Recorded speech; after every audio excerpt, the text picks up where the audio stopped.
Vamos lá, voltando, agora a gente está no artigo 4º. Toda e qualquer adesão ou aquisição de produtos ou serviços deve corresponder à emissão da respectiva nota fiscal com a discriminação dos tributos incidentes. Gente, isso é legislação tributária.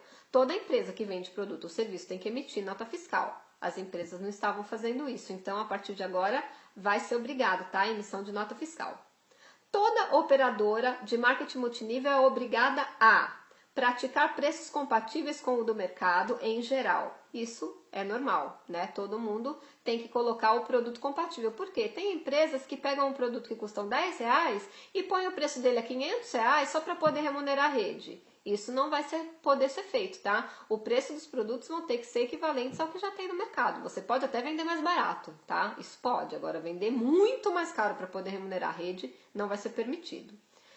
Número 2, treinar o empreendedor de forma presencial ou à distância e comprovar que o candidato empreendedor de marketing multinível obteve presença às aulas e atividades complementares, como exercícios, cálculos, pesquisas, apresentações, de no mínimo 90% dos eventos previstos, bem como aproveitamento na nota final de avaliação de competência, pelo menos de 70% da pontuação máxima previamente estabelecida, sem o que não poderá ser acatada a sua adesão na rede. O que quer dizer isso, gente? Tem gente falando assim, diz aí no projeto de lei que vai ser obrigado a ser treinado, eu não quero ser treinado. É por causa de pessoas como ele, que Bebom, Telex Free, Priplis, Multiclick foram bloqueadas. Porque pessoas como ele, que não querem entender como funciona o sistema, que não querem entender como funciona o produto, não querem entender como funciona o pagamento, que vendem como se fosse pirâmide financeira mesmo, empresas legais, pessoas com essa índole, não quero ser treinado, não quero aprender, que causaram o bloqueio. Eu já falei isso até em Brasília, e as empresas concordaram comigo. Aquelas pessoas que não entendem como o negócio funciona, eles vendem o negócio errado, eles vendem a possibilidade de enriquecimento fácil. Ninguém enriquece fácil no marketing multinível, não. Conheço muitas pessoas que ficaram ricas sim, ganharam milhões, mas trabalharam muito. Passavam noites fazendo vídeos, passavam noite em videoconferências, passavam finais de semana em hotéis fazendo, enquanto todo mundo estava descansando, ele estava lá dando palestra. Conheço pessoas que davam palestras todas as noites, 2, 3 horas de palestra, isso é trabalho, gente. Ou você acha que ficar dando palestra lá não é trabalho? É trabalho, tem que explicar, tem que mostrar, as pessoas têm dúvida, tem que estar lá junto com a pessoa explicando, isso é trabalho. Isso é um trabalho de acompanhamento da sua rede. Isso é trabalho sim, não existe ganho fácil, não senhor. Aquele que acha que ganhou dinheiro fácil é porque ele não viu como que o upliner dele fez para que a rede dele pudesse crescer. Atirar pedra é facinho, ir lá e construir um império não é fácil. Então, antes de você criticar, vai ver como que a pessoa fez. Ninguém enriqueceu facilmente, tá? Então, isso daí é justamente para isso. Você vai ser treinado sim, e você vai fazer uma prova.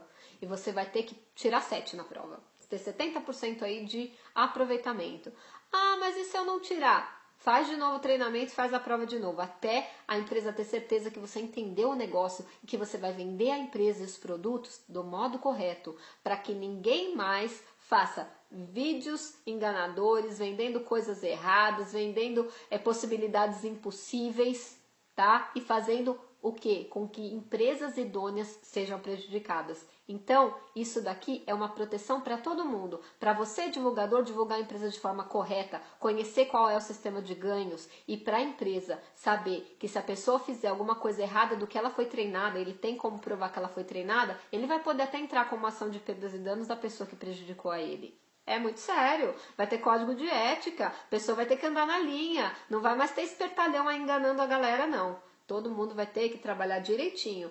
Ah, aí o rapaz lá fala, ninguém vai conseguir trabalhar. Vai sim. As pessoas que sempre trabalharam corretamente não se opuseram a isso. Você sabia que o dia que a gente estava terminando esse projeto de lei, o jurídico da Bebom e o próprio João Francisco estavam conosco na sala? Aquele fundo de 1%, ele queria colocar 10%. Ele falou, vamos colocar 10%. Eu falei, não precisa de 10% não. 1% tá bom. Porque a empresa que está começando agora, às vezes tirar esse 1% vai fazer falta para ela. É que eles já estavam num patamar muito bom. Então, assim, as empresas corretas estão querendo, sim, que esse projeto de lei vá para frente. Ao contrário do que se esse bobo falou, o Carlos Costa conhece o projeto de lei sim, o João Francisco conhece o projeto de lei sim, o Henrique Lima conhece o projeto de lei sim, tá? E todos eles estão muito felizes com o projeto de lei. Então vocês parem de falar bobagem e tocar terror na rede. Por favor, respeitem o trabalho de pessoas que estão querendo fazer o trabalho correto aqui nesse país. Vamos lá. A empresa também deve expor com clareza e por escrito, esclarecendo em entrevista individual com expressa ciência e assinatura por parte do candidato e a empreendedor os riscos e possibilidades do negócio. Aqui a empresa vai ser obrigada no treinamento a explicar para você qual é a sua possibilidade de ganho, até onde você pode conseguir chegar e qual o risco se você não conseguir chegar. Você pode perder? Se você não fizer isso, se você fizer aquilo, quais são os seus riscos? A empresa vai ter que te explicar. Para você não depois dizer e falar, poxa, eu pensei que eu estava entrando numa coisa assim e era assado. Não, a empresa vai te explicar direitinho como é o negócio, como é o sistema, como é a remuneração, se você vai conseguir, se você não vai conseguir chegar lá, vai depender do seu esforço, tá bom?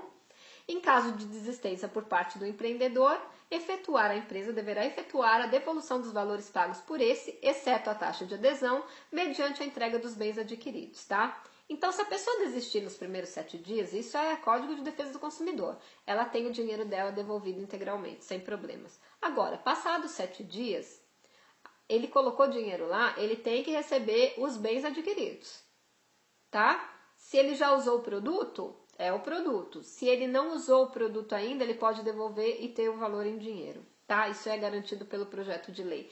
Porque com exceção da taxa de adesão, tem empresas até que devolvem a taxa de adesão, mas não é obrigatório. Porque a taxa de adesão, ela é usada para quê? Para pagar funcionário, para pagar tributo, para fazer a operação funcionar em termos de TI, back-office, manter tudo isso, contratos e parcerias, divulgação comercial, locação de hotéis para fazer as conferências, isso tudo tem um custo.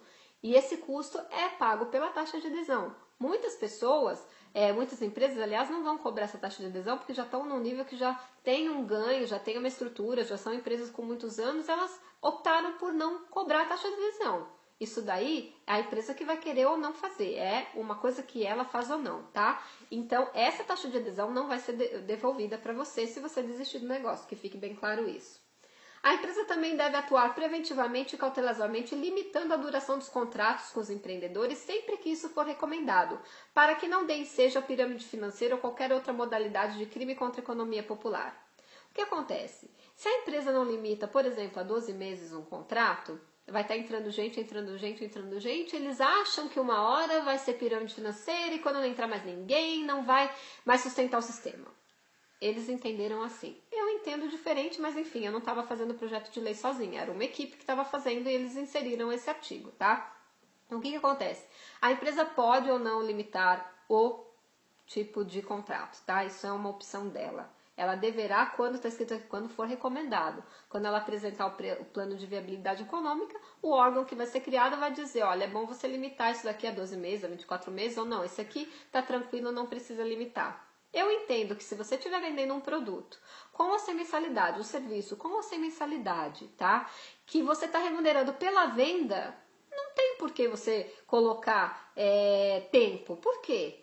Colocar tempo. Eu posso consumir o mesmo produto 10 vezes, 20 vezes, 30 vezes. Quantos celulares você já comprou na sua vida? Quantos energéticos você vai tomar na sua vida? O rastreador, quem compra rastreador, você não tem que pagar todo mês a mensalidade para esse rastreador funcionar, o VoIP, enfim. Eu acho que não teria necessidade desse artigo, mas enfim, foi colocado aqui e nós temos que respeitar. Disponibilizar amplo e permanente acessível acesso ao atendimento dos empreendedores e do consumidor final. Então vai ter que ter um saque ou algum tipo de linha de acesso que o empreendedor possa tirar suas dúvidas, que o consumidor possa tirar as suas dúvidas, tá? Quando exercida a atividade de marketing multinível por empresa estrangeira, essa deverá manter escritório de representação legal no Brasil. Tem pessoas falando que isso daqui foi feito para... isso daqui foi feito, é uma pegadinha para a Alex Free não trabalhar mais no Brasil. Gente, para, tá? Primeiro, eu já expliquei, não estava sozinha fazendo esse projeto de lei. No meu projeto de lei principal não tinha esse artigo, mas foi inserido e eu vou explicar o motivo por que foi inserido esse artigo, tá? Na época que nós estávamos elaborando o projeto de lei, a Black Dever tinha acabado de pegar os pré-cadastros e os valores de todas as pessoas no Brasil e levado para fora. tá? Então, para evitar que empresas de má fé peguem dinheiro de brasileiros e sumam com eles no exterior, esse artigo foi colocado. Então, a empresa idônea que queira trabalhar com brasileiros no território nacional, ela vai ter que ter uma sede, uma filial aqui. Gente, fica tranquila, a Telex Free vai ter sede ou filial aqui. A Impactus rompeu com a Telex Free.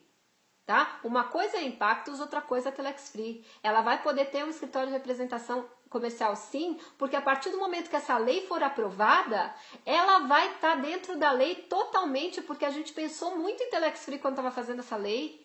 Nada que a Telex Free faz está contra o que essa lei está dizendo. Então ela vai poder sim abrir um escritório de representação, uma filial, o que ela quiser aqui no Brasil, sem correr risco de novo bloqueio, porque ela vai estar totalmente inserida dentro do que está o projeto de lei. Então parem de ouvir bobagem que falam por aí, tá? A Telex Free Internacional, se quiser ter, depois da aprovação do projeto de lei, quiser ter filial, escritório aqui no Brasil, vai poder sim. E você vai estar blindado contra bloqueio de justiça que não entende o que está acontecendo. A lei vai estar explicando por A mais B o que é marketing multinível e que a Telex Free também está inserida nisso. Como a Bebom está inserida nisso, como a Pripli está inserida nisso, como as empresas que estão aparecendo, muitas delas também são idôneas. Então, gente, para de ouvir boato da rede. A Telex Free vai poder sim trazer, tá? Agora, a empresa que é sacana, que só quer enganar o brasileiro e não vai ter escritório de representação aqui no Brasil, o que vai acontecer com ela? Aí vem o próximo artigo, tá? A atuação ilegal de empresa estrangeira no Brasil, ou seja, que não tiver escritório ou sede aqui, implica no imediato bloqueio de todas as remessas de recursos financeiros, bem como meio de pagamento disponibilizados ao consumidor pela autoridade competente. O que o Bacen vai fazer? O Bacen é o Banco Central. O Banco Central vai fazer assim: empresa fulaninha de tal, você é, sei lá, grega, e você está aqui atuando no Brasil. Abre uma filial aqui? Não, não abro. Então, a partir de agora, nenhum valor que venha da sua empresa para o Brasil será autorizado pelo Banco Central. Vai ficar bloqueado o pagamento dos seus divulgadores. Você se vira com ele para pagar eles aí e encerrar suas atividades com eles no Brasil. Tá bom, gente? Não tem pegadinha nisso aqui, não. Isso nós estamos protegendo vocês de pessoas que fazem negócio errado, que vem, pega seu dinheiro, leva para o exterior. Você tem noção como você entra com uma ação contra uma empresa no exterior? Quem consegue ir atrás desses recursos da Black Devil se ela não quiser pagar os divulgadores dela? A sede dela acho que está na Espanha. Vocês vão pagar um advogado espanhol, vocês vão viajar até a Espanha, não vai ter condição, gente. Claro que se eles resolverem se adaptar à lei e fazer um escritório aqui, ótimo, beleza, mas por enquanto é essa a situação deles. Eles pegaram o dinheiro daqui e levaram para lá, e quem não está se cadastrando lá, perdeu o dinheiro. Então, gente, cuidado, cuidado. Eles vão poder se adaptar à lei nova. Eles vão poder abrir uma filial aqui, um escritório de representação. Eles vão poder se adaptar ao projeto de lei. O advogado deles estava com a gente nas discussões lá em Brasília, tá? Não é porque a empresa, num momento, saiu daqui porque ficou com medo da justiça brasileira, e todo mundo tem medo mesmo da justiça brasileira nesse momento no marketing multinível, não é por causa disso que ela não pode se adaptar. Quando a lei for promulgada, todo mundo vai ficar feliz, porque todo mundo vai poder trabalhar tranquilamente, longe de bloqueio. Claro, a empresa que se adaptar e que trabalhar de acordo com a lei. Gente, por favor, não vão atrás de boato. Ninguém aqui quer prejudicar ninguém. A gente quer que a empresa simplesmente trabalhe de acordo com a legislação brasileira. E com certeza as empresas sérias, que não são pirâmides financeiras, elas vão querer se adaptar à lei sim, elas vão querer trabalhar sim de acordo com a legislação. Parem de ouvir boatos da rede, tá? Eu vou parar de novo esse vídeo, que já tá dando 15 minutos de novo, e eu vou reiniciar na sequência para a gente terminar aqui a análise do projeto de lei.